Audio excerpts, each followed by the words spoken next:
Bismillahirrahmanirrahim. Assalamualaikum warahmatullahi wabarakatuh.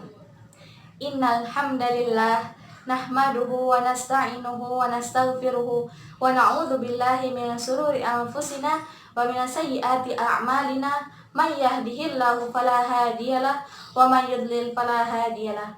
Asyhadu an la ilaha illallah wa asyhadu anna Muhammadan abduhu wa rasuluhu la nabiyya ba'da. Alhamdulillahirabbil alamin, segala puji kita panjatkan kehadirat Allah Subhanahu wa taala yang mana telah memberikan kita beribu-ribu nikmat yang apabila kita ingin menghitung nikmat tersebut maka kita tidak akan mampu untuk menghitungnya.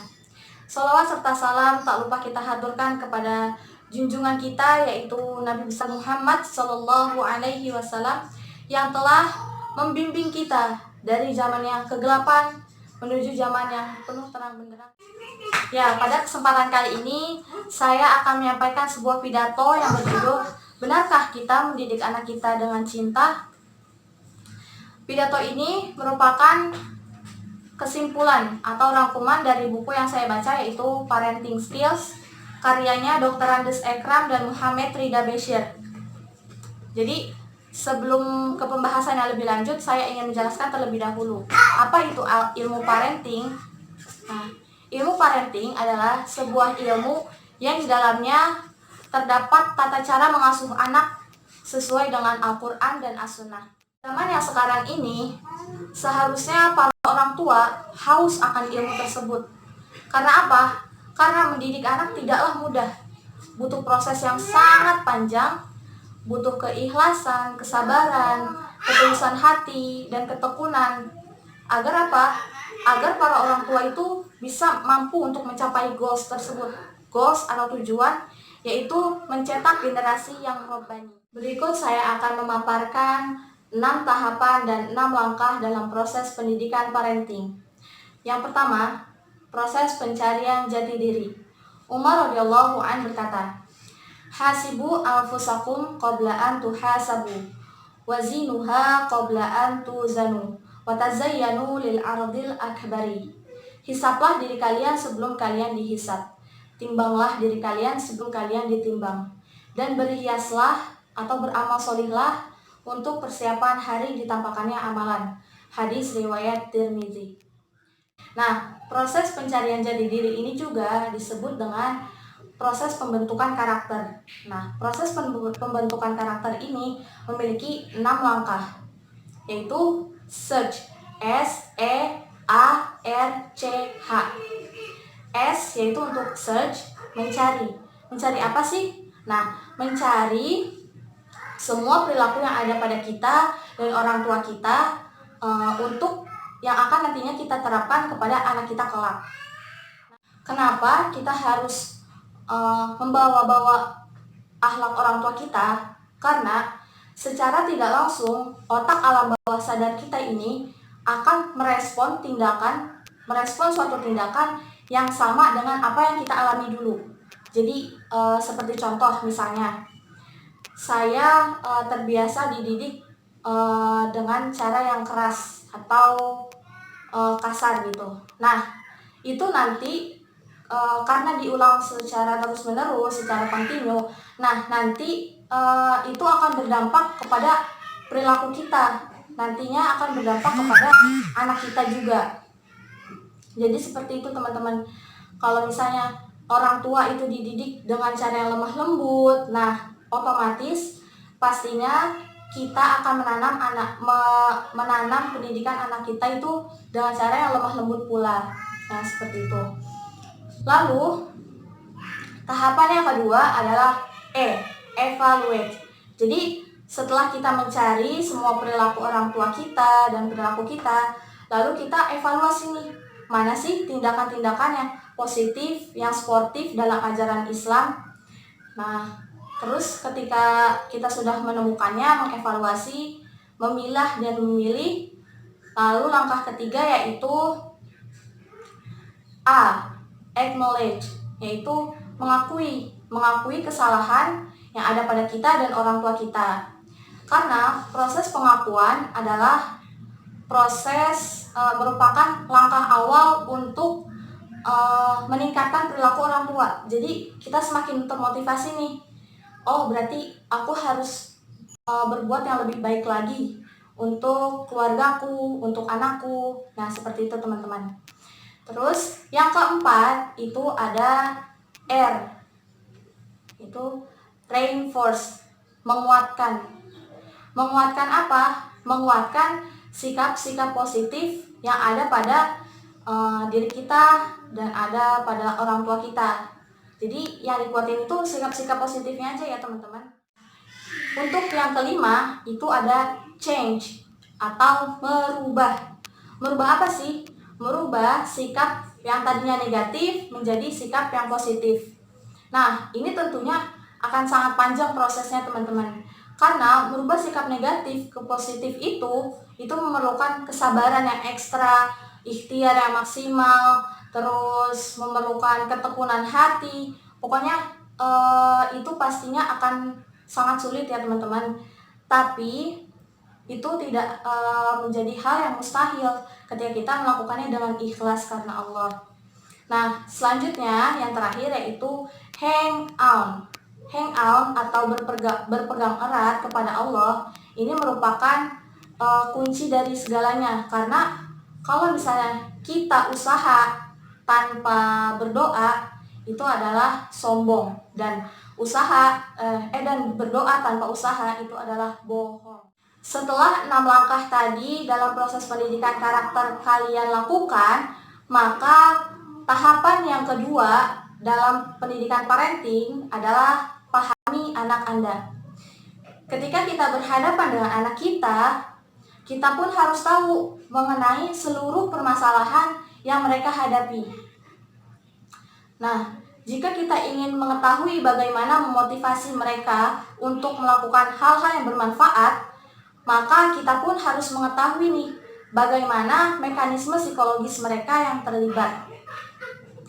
Misalnya, ketika anak mencari perhatian, itu pasti ya setiap anak itu secara tidak sadar melakukan hal yang seperti itu, mencari perhatian.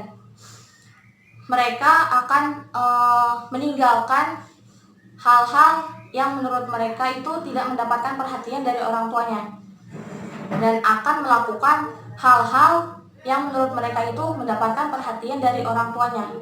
Seperti contoh, sang anak sedang menggambar, dan ketika menggambar orang tuanya itu tidak memujinya. Nah, maka sang anak tersebut akan merasa kecewa karena usaha yang dia lakukan itu tidak mendapatkan perhatian dari orang tuanya. Akhirnya sang anak tersebut banting setir ke hal-hal yang tidak bermanfaat atau ke hal-hal yang menurut kita itu tidak positif ya. Nah, mereka itu misalnya menjahili temannya. Secara otomatis para orang tua itu merasa khawatir dan langsung merespon sikap anak tersebut. Nah, sebaiknya orang tua harusnya itu memuji atas setiap tindakan positif yang dilakukan oleh sang anak dan mendiamkan apa-apa tindakan negatif yang dilakukan oleh sang anak.